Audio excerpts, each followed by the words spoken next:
좋지 못하지만 아버지 하나님을 뵙겠다고 하는 그 마음 하나로 전을 찾아오신 여러분 모두를 하나님께서 기억하시고 축복하시기를 간절히 기원합니다. 이 안식일 저는 오랫동안 마음속에 품어두면서 나누어야지 이 말씀을 나눌 기회가 올 거야 라고 하면서 소중히 아껴놓았던 말씀을 드디어 나누게 되는데요. 어드벤티스트 리뷰의 에디터로 평생 활동을 하셨던 윌리엄 존슨이라고 하는 목사님이 나사렛 예수라고 하는 책을 쓰셨습니다. 읽으신 분들도 계실 텐데요. 그 책의 소제목이 뭐냐면 세상을 바꾼 그의 12가지 혁명적 가르침이라고 하는 제목입니다. 나사렛 예수, 그분의 세상을 뒤바꾸어 놓은 혁명적인 12가지 가르침, 그 책을 읽는 순간 바로 이 말씀을 하나님이 우리 교회 성도님들과 나누라고 하나님께서 나에게 허락하셨구나 라고 하는 큰 감동이 밀려왔습니다. 벌써 2년 전 일입니다. 이 책을 한국에서는 번역하여 2016년 전국 사경의 교재로까지 사용을 했습니다. 오늘 그 말씀을 꼭 크리스마스 나무 밑에 오랫동안 그 크리스마스 날까지 손꼽아 기다렸다가 선물을 푸는 그 설레이는 마음으로 그 책에 있는 내용, 그 말씀 한 챕터 한 챕터씩 이제 앞으로 몇 주간 살펴볼 텐데, 오늘은 그 첫 시간으로 바로 예수님의 기도라고 하는 제목의 말씀을 함께 나누도록 하겠습니다. 말씀을 시작하기 전에 다 함께 머리 숙여 잠시 기도드리겠습니다. 하늘에 계신 저희들의 아버지 하나님, 가문 이 캘리포니아에 축복의 단비를 내려주셔서 너무나 감사합니다. 간절히 아뢰옵기는 이 시간 머리 숙인 우리 마음속에도 성령의 축복의 단비가 내리기를 간절히 원합니다. 하나님 친히 말씀하여 주셔서 우리가 이 말씀으로 그 어떤 오해나 서운함을 경험하지 않도록 성령님 부족한 소자의 입술을 주장하여 주시고 듣는 마음을 축복하여 주시옵소서. 생명이신 예수님을 꼭 영접하고 우리의 처소로 돌아갈 수 있도록 이 시간 사단 마귀 틈타지 않을 수 있도록 주의 강한 천사가 지켜주시고 우리의 마음에 은혜 내려 주시옵소서. 예수님의 이름으로 간절히 기도드리옵나이다. 아멘. 하나님은 예수님의 아버지입니다. 그렇죠? 그런데 동시에 하나님은 나의 아버지입니다. 그분은 하늘에 계신 아버지입니다.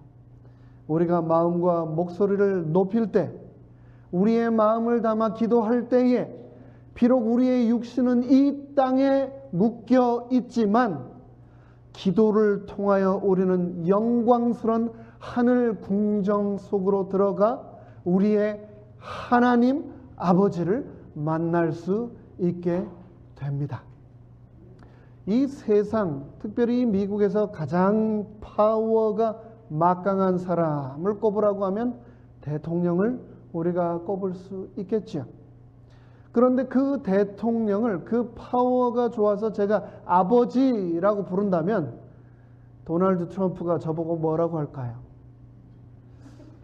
제가 돈이 좋아서, 부가 좋아가지고 세계적인 거부인 이곳에 살고 있는 빌 게이츠를, 그 사람 돈이 좋아가지고 아버지라고 부른다면 주위에 그 이야기를 들은 사람들이 저보고 뭐라고 그럴까요? 정신 이상한 사람 아니야? 라고 하겠죠. 그러나 하나님은 온 우주에서 가장 큰 파워를 가지고 계시고 온 우주를 다 소유하고 계심에도 불구하고 죄인인 내가 그분을 아버지라 부르기를 기다리고 계시다.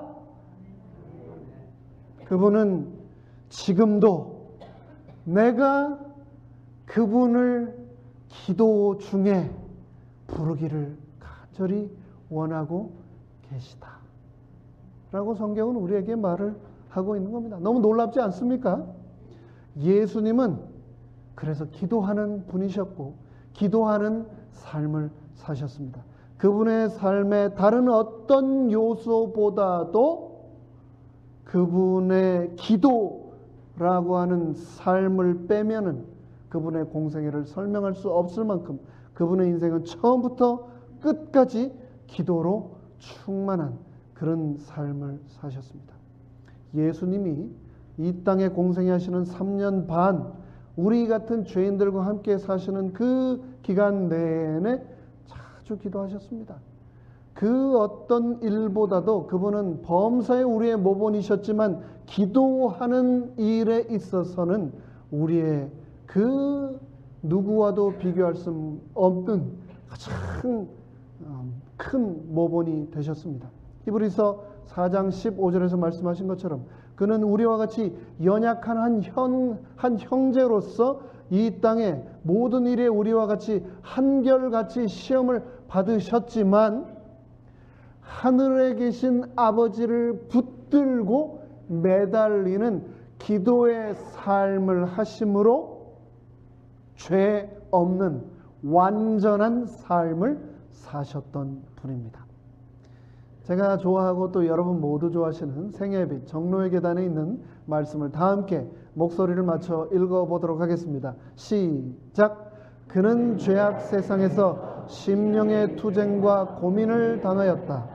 그의 인성은 그에게 기도가 필요하게 하고 기도가 특권이 되게 하였다.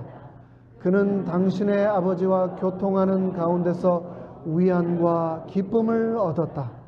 인류의 구주이시고 하나님의 아들이신 그도 기도의 필요를 느끼셨다면 연약하고 죄 많은 죽을 수밖에 없는 인생들은 더욱 열심히 항상 기도할 필요를 느껴야 할 것이다.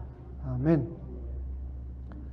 인류의 구주이시고 하나님의 아들이신 그분도 단 하루도 기도 없이 사실 수 없었는데 하물며 죽을 수밖에 없는 죄인이고 매 순간 끊임없이 좌절하고 실망하고 시험에 빠지는 우리는 기도 없이 단 한순간도 살 수 없다라고 기록을 하고 있습니다. 너무나 맞는 말씀이고 우리가 기억해야 할 말씀입니다.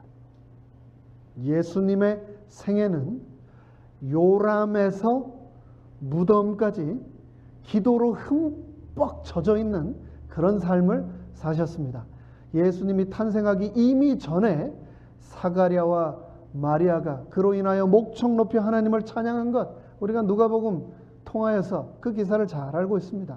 할례를 위하여 아기 예수를 성전으로 데리고 왔을 때 경건한 시므온과 안나가 평생을 고대하던 이스라엘의 구원자 메시아 아기 예수님의 탄생을 눈으로 보며 하나님께 감사와 찬양을 돌렸던 기사를 우리가 누가복음 2장을 통해서 보고 있습니다. 그리고 그분의 생애가 맞춰지던 십자가에 달리시던 그 순간까지 죽으면서까지 한 마지막 말 한마디 한마디들도 아버지께 토한 고통스러운 기도의 부르짖음이었다는 것을 우리는 알 수 있습니다. 말 그대로 요람에서 무덤까지 그분의 삶은 온통 기도로 충만히 젖어 있던 그런 분이셨습니다. 여러분, 요즘 바쁘십니까? 의외로 대답이 없으시네요. 예. 요즘 안 바쁜 사람 찾아보기가 굉장히 어렵습니다. 그러니까 쉽게 얘기하면요, 바쁨이 유행이 되었습니다. 젊은이들도 바쁘고 은퇴하신 노인분들도 바쁘고 심지어 어린 애들도 바쁩니다. 학교 안 들어간 애들한테 야 시간 좀 있냐면 바빠요. 저 TV도 봐야 되고 만화도 봐야 되고 엄마가 사준 간식도 먹어야 되고 얼마나 바쁜지 몰라요 라고 얘기를 합니다. 바쁘지 않으면 중요하지 않은 사람이고 바쁘지 않게 살면 죄책감을 느끼게 하는 그런 세상에 우리가 살고 있습니다. 여보세요. 아 집사님 장로님 방문 좀 해도 되겠습니까? 바빠요, 목사님. 지난 화요일에, 이제 매주 화요일 날 저희가 방문을 하지 않습니까? 지난 화요일에 제가 교회 와서 이 잔디밭 나무 아래 벤치에 앉아 있었습니다. 오늘처럼 비가 오지 않고 날이 너무나 따뜻하고 햇볕이 가득한 그런 날이었습니다. 제 등 뒤로 햇볕은 따뜻하게 쬐이고 나무에서 꽃잎이 떨어져서 눈처럼 휘날리는데 그 꽃잎이 아니고 제 마음속에 눈물같이 떨어졌습니다. 오후 내내 제가 평상에 혼자 앉아 있었습니다. 여러분에게 죄책감을 드리려고 하는 말이 절대 아닙니다. 절대 오해하지 마세요. 여러분 바쁘신 거 압니다. 여러분이 정말 바쁘시고 정말 사정이 있으셔서 방문 받기가 어려우시고 또 식사하며 대화하며 저에게 기도 제목 주실 시간이 없으시다. 제가 정말 압니다. 그런데 아는데 왜 그렇게 제 마음은 떨어지는 꽃잎처럼 마음속으로 눈물이 흘렀는지 모르겠습니다. 참 바빠요. 바쁜 세상입니다. 실제로 바빠요. 실제로. 안 바쁜데 바쁘다고 거짓말하는 사람 없습니다. 저희 여러분들 다 바쁘신 걸 안다고. 그런데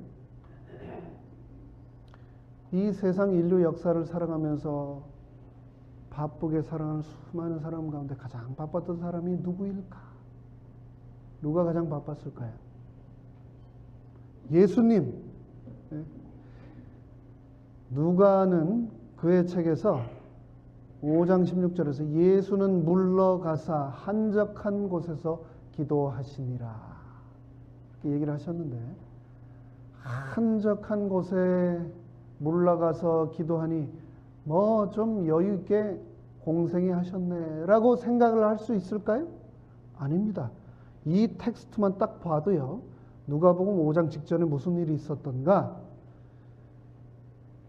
치유를 받기 위해, 병 고침을 받기 위해 사람들이 물밀 틈 없이 예수님께 계속 밀려왔고, 그 사람들 때문에 예수님과 제자들까지도 식사할 겨를도 없었다라는 걸 우리가 알 수 있습니다.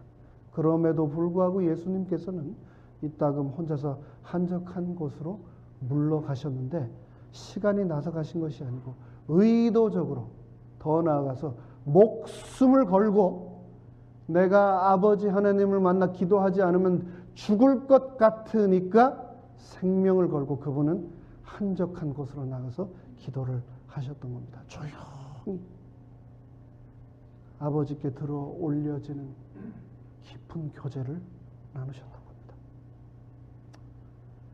아무리 분주해도 쉼 없는 봉사로 피곤할지라도 예수님처럼 우리는 우리 아버지 하나님을 내 삶으로 모셔드리는 기도의 삶을 살아야 합니다. 예수님은 군중과 소음과 정신을 산만하게 하는 일들에서 멀리 떨어진 그런 곳으로, 의도적으로 조용한 곳으로 기도하러 어디를 가시든 항상 조용한 곳, 사람들로부터 떨어진 곳을 찾아서 기도하러 가셨습니다. 예수께서 마가복음 1장 15절에서 말씀하시기를, 새벽 오히려 미명에 예수께서 일어나 나가 한적한 곳으로 가서 거기서 기도하시더니라고 또 말씀하고 계십니다. 문맥에 비추어 보면 이 일이 일어난 때, 마가복음 1장이 기록된 때는 일요일 동트기 전 새벽이었습니다. 그럼 전날인 안식일은 어땠을까요? 예수님께서 그 전날은 가버나움 회당에서 하루 종일 가르치셨고, 귀신을 쫓아내셨고, 베드로와 안드레의 집으로 가셨습니다. 그리고 베드로의 장모가 열병이 들었다는 소식을 듣고 가서 그 장모를 치료해 주셨습니다. 해가 저문 후에 그 동네 모든 사람들이 소문을 듣고 병자들을 데리고 그 집 문 앞으로 밀려들었습니다. 예수님은 그 사람들을 전부 다 치료해 주셨습니다. 그 치료 사역이 토요일 밤 몇 시에 끝났을까? 모르겠습니다. 하지만 늦은 밤이 되어서야 끝났을 겁니다. 그런데 그렇게 바쁜 일정 가운데서 모든 사람들이 지쳐서 쓰러져 고온히 자고 있을 때 예수님께서는 홀로 새벽을 깨워 일어나셔서 아버지 하나님을 만나기 위해 기도하셨다라고 성경이 기록하고 있는 겁니다. 예수님께서는 12 제자들과도 기도를 하셨지만 자주 하나님 아버지와 단둘이 개인적인 대화를 나누셨습니다. 우리도 다른 사람들과 연합하여 기도하는 것 정말 중요합니다. 기도의 모임이 있는 곳에 나 자신을 갖다 놓는 것, 그것은 하나님께서 가장 기뻐하시는 일이고 우리가 당연히 해야 할 일입니다. 열심히 두세 사람이 모여 기도하는 그러한 자리에 내가 가도록 하는 것, 그것만큼 우리 인생에 탁월한 성공적인 선택은 없습니다. 그럼에도 불구하고 예수님께서 하신 것처럼 우리가 함께하는 기도 못지않게 우리에게 너무나 절박하게 필요한 것은 무엇인가? 바로 한적한 곳에서 아버지 하나님과 독대하며 나의 마음을 털어놓는 것, 그분께 기도하는 것, 그것을 대신할 수 있는 것은 이 세상에 그 무엇도 없다.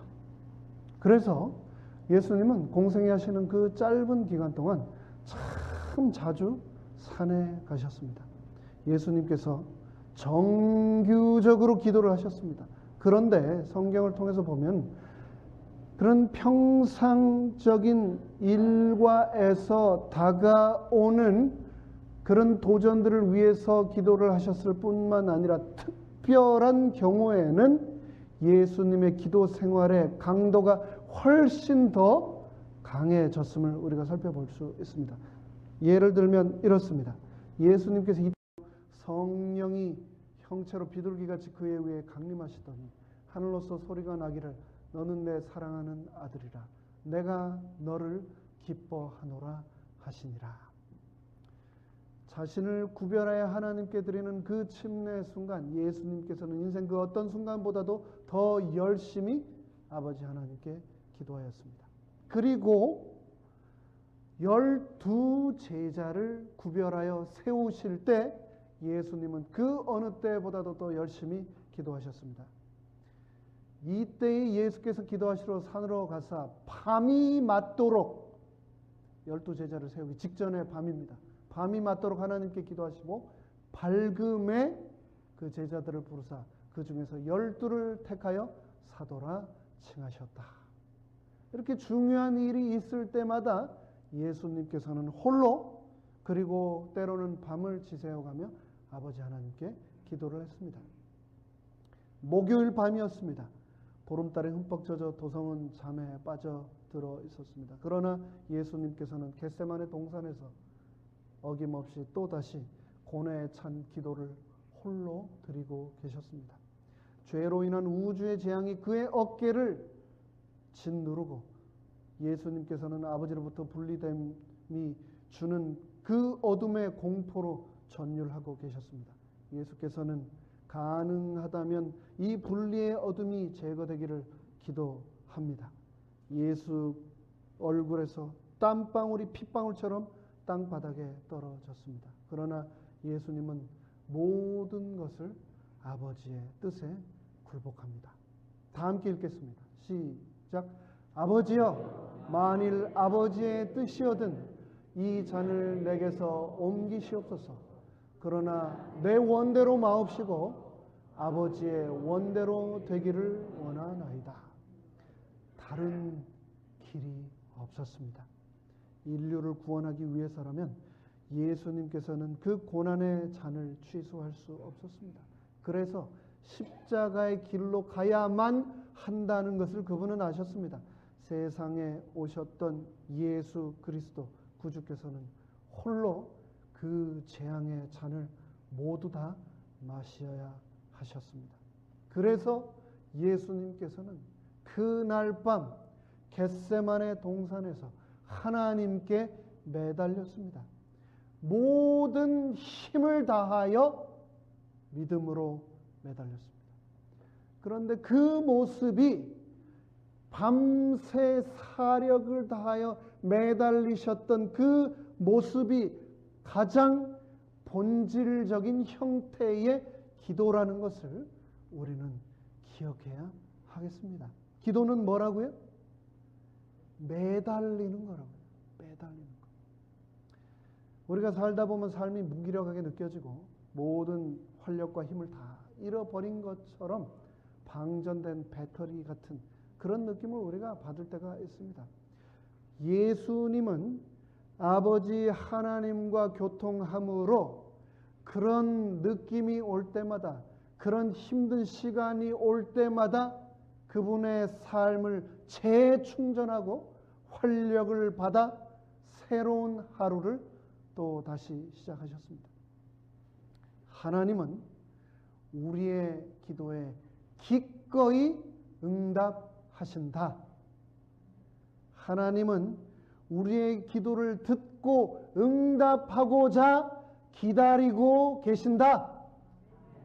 그거를 우리가 믿고 사력을 다해 매달려야 하지 않겠습니까? 다 함께 읽겠습니다. 시작. 너희 중에 누가 아들이 떡을 달라 하면 돌을 주며 생선을 달라 하면 뱀을 줄 사람이 있겠느냐? 너희가 악한 자라도 좋은 것으로 자식에게 줄 알거든 하물며 하늘에 계신 너희 아버지께서 구하는 자에게 좋은 것으로 주시지 않겠느냐? 아멘. 아멘. 우리가 예수님의 주목을 얻으려 하거나 예수님에게 우리의 필요를 납득시키려고 노력할 필요가 전혀 없습니다. 우리가 기도로서 하나님께 나아갈 때 과연 하나님께서 나를 받아주실 것인가 염려할 필요도 전혀 없습니다. 히브리서에서 말하는 대로 은혜의 보좌 앞에 그냥 담대하게 나아가면 그분께서는 우리를 받아주시겠다고 약속하셨기 때문입니다. 함께 읽겠습니다. 그러므로 우리가 긍휼하심을 받고 때를 따라 돕는 은혜를 얻기 위하여 은혜의 보좌 앞에 담대히 나아갈 것이니라. 아멘. 그 약속을 믿고 우리가 은혜의 보좌 앞에 삶의 순간순간 담대히 나아가게 되기를 간절히 바랍니다. 예수님의 이름에는 권능이 있습니다. 그것은 우주에서 가장 능력이 있는 이름입니다. 거기에는 갈바리 십자가 위에서 이룬 승리의 사인이 있습니다. 예수의 이름으로 기도하는 것은 그분의 승리를 우리 또한 성취할 수 있다라고 하는 약속입니다. 마지막 목요일 저녁에 예수님은 그의 가장 사랑하는 친구들에게 이렇게 말씀하셨습니다. 그날에는 너희가 아무것도 내게 묻지 아니하리라. 내가 진실로 진실로 너희에게 이르노니 너희가 무엇이든지 아버지께 구하는 것을 누구의 이름으로? 누구의 이름으로요? 예수 그리스도의 이름으로 구하기만 하면 주시겠다. 우리에게 약속하셨습니다.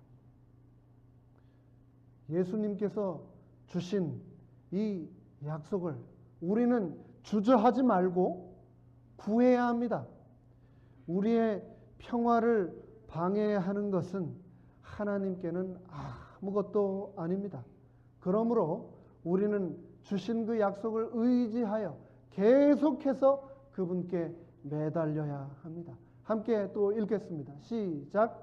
구하라 그러면 너희에게 주실 것이요 찾으라 그러면 찾을 것이요 문을 두드리라 그리하면 너희에게 열릴 것이니 구하는 이마다 얻을 것이요 찾는 이가 찾을 것이요 두드리는 이에게 열릴 것이니라. 네. 우리가 시간을 내서 하나님께 구하지 않았기 때문에 받지 못한 축복들이 얼마나 많았는지 생각해 보아야 하겠습니다.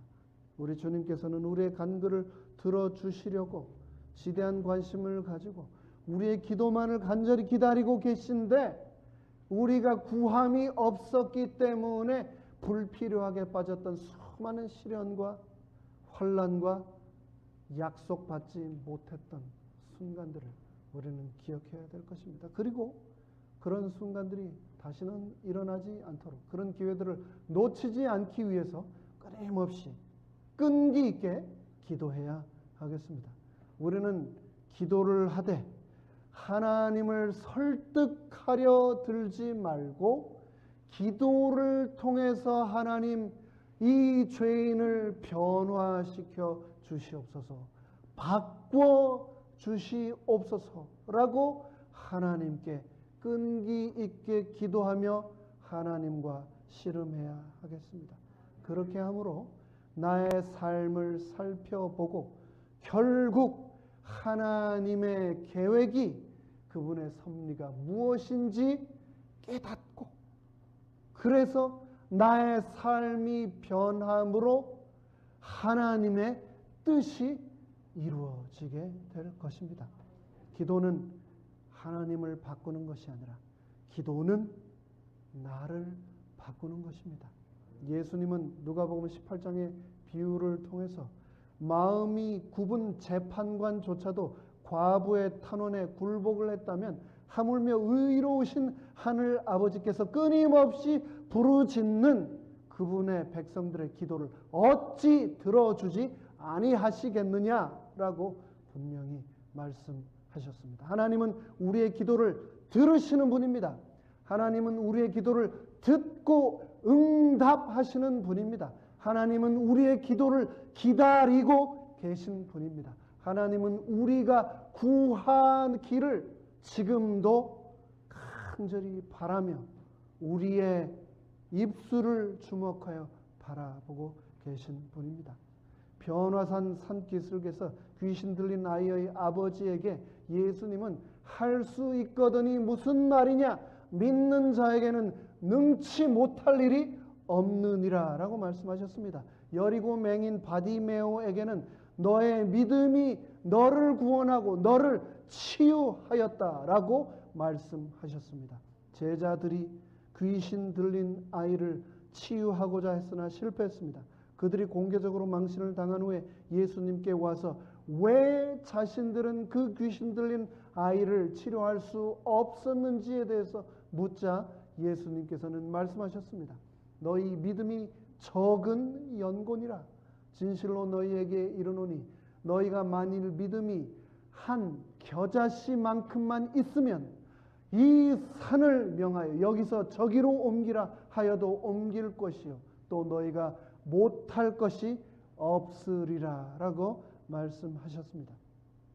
우리의 삶 가운데 의심과 두려움이 끊임없이 우리의 목을 죄어 오더라도 내 마음속에 믿음이라는 게 있기는 한가라고 나 자신에 대해 스스로 의심하게 될지라도 그 안에 하나님께서 심겨 놓으신 작은 겨자씨만한 그 믿음을 기도라고 하는 땅에 심기만 한다면 우리의 상상을 초월하는 놀라운 일이 이 땅에 일어날 것이다 라고 예수님께서 말씀하셨습니다.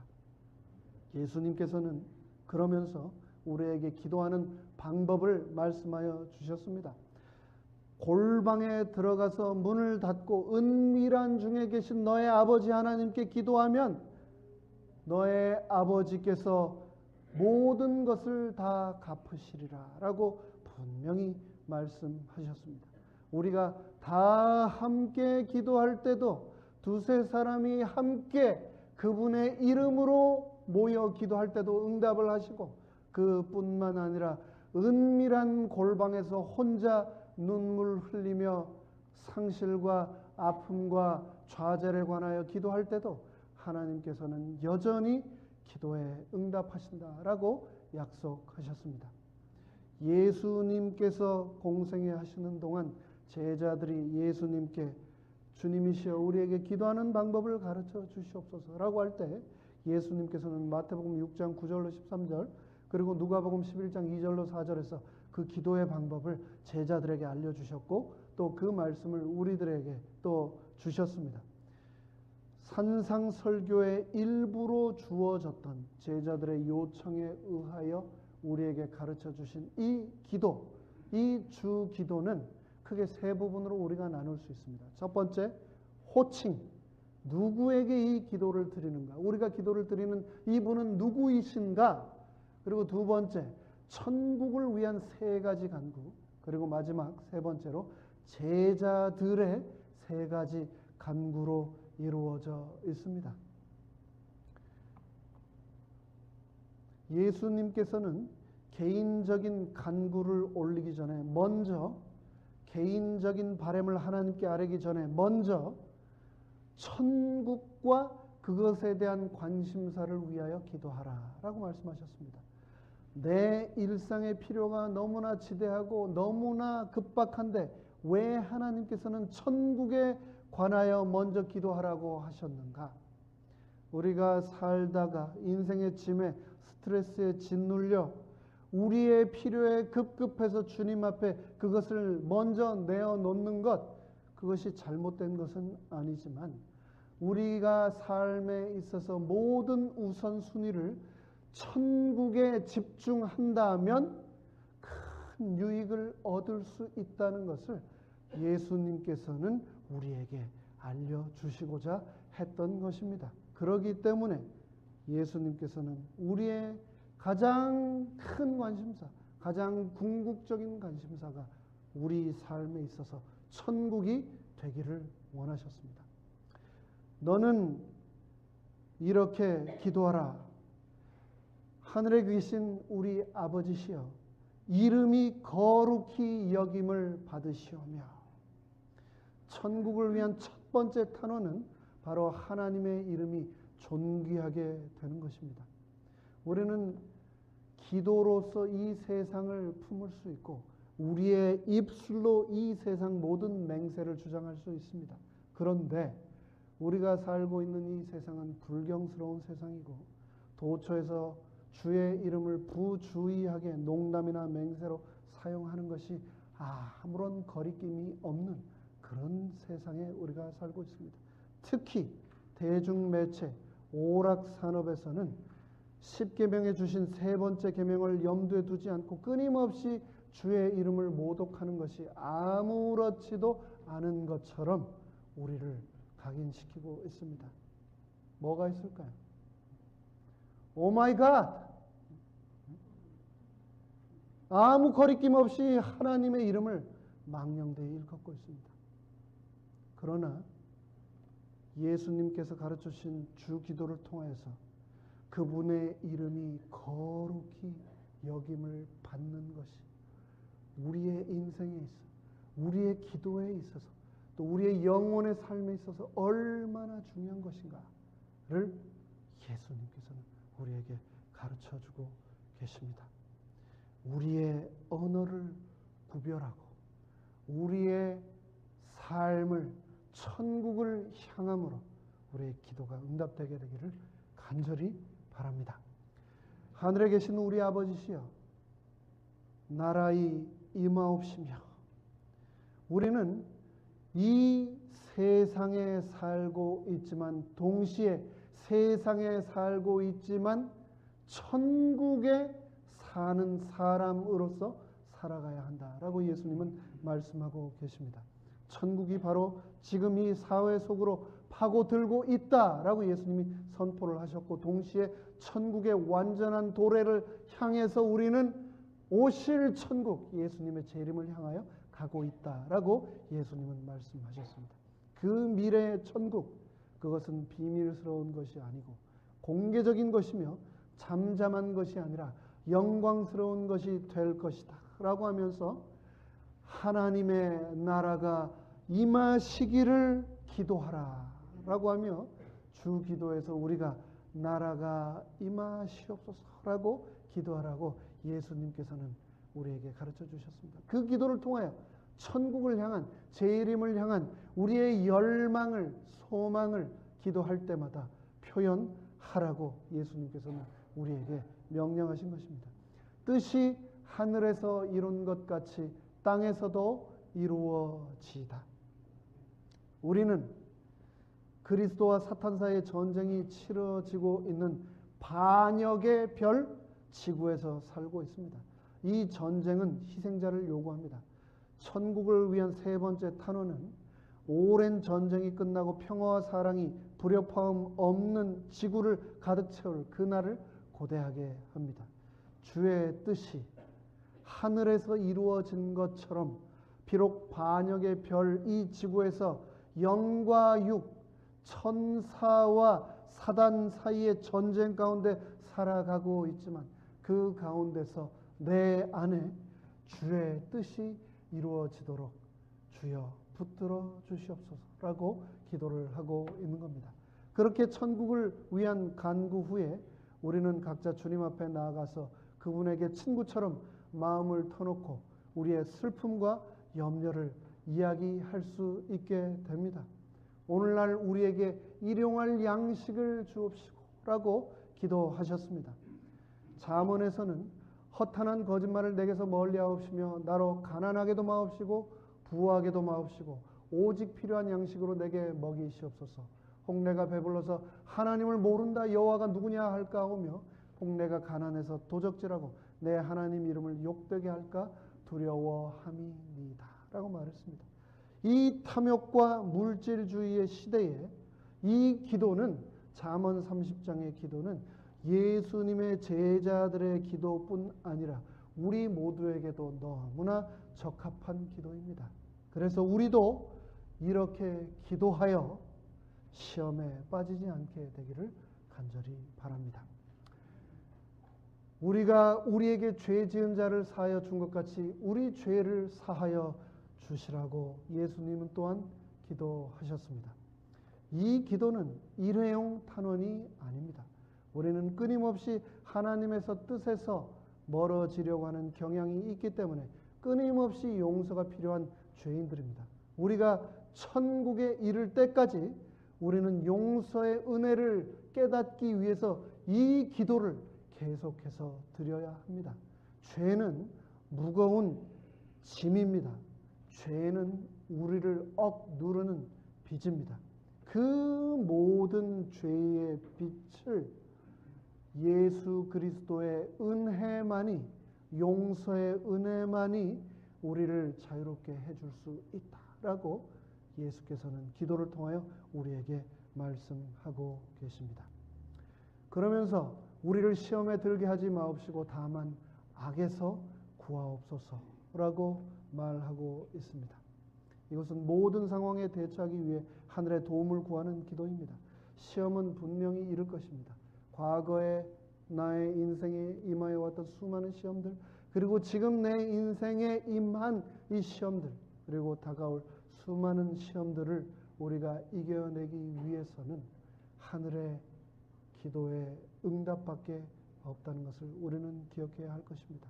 경고도 없이 영문도 모르게 뜨거운 풀무불 속에 던져져 영적으로 살아남기 위해 매달렸던 다니엘의 세 친구들처럼 하나님께서는 우리가 기도한다면 우리를 붙들어 주시겠다고 분명히 약속하셨습니다.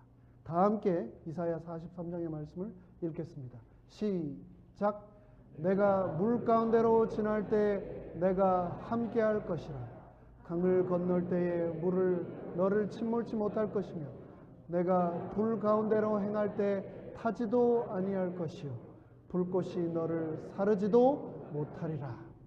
이 탄원이, 이 기도가 나의 삶을 붙드시고 이 교회를 붙드시게 되기를 간절히 바라면서 말씀을 마치겠습니다.